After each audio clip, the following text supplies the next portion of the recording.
And earlier I spoke to Professor Kim Rubenstein, a constitutional specialist from the University of Canberra, who's among many who have spoken out against the Australian government's stance. I asked her what were the consequences of the government's policy. The nature of the extreme response that is causing significant concerns, Annette, because it really is putting into question an Australian citizen's rights in relation to freedom of travel. So whilst they may not be absolute in the sense that if there are real health needs that need to be managed, there might be some regulation of it. But in this instance, it is so absolute in the way that not only the caps on the numbers of people coming in are restricting Australian citizens' rights of return in a dramatic way, but the more recent India bans, which are a complete restriction on Australian citizens from leaving from that country, is a significant incursion on accepted principles of citizenship rights. Now, the UN Human Rights Committee has already demanded Canberra promptly allow the return of stranded Australians. The government, however, having so far done nothing to change its policy. What does that mean for the notion of Australian citizenship?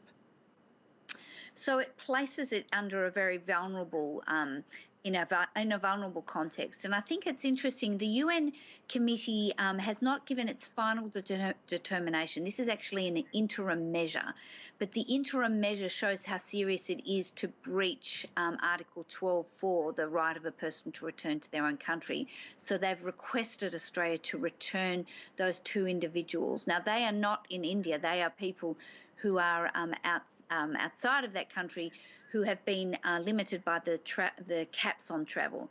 So whilst that request is standing, the Australian government has then gone and actually issued this determination under the Biosecurity Act to block Australian citizens from coming in. So it's an even more extreme measure than what is being complained of in relation to the UN application.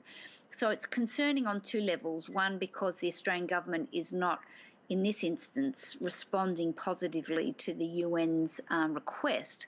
But more than not responding, it's actually going even further in taking a stand in relation to restricting Australian citizens' rights. And so I think it's of major concern because there isn't a sense of balancing here, of looking after the interests of Australian citizens both at home and abroad.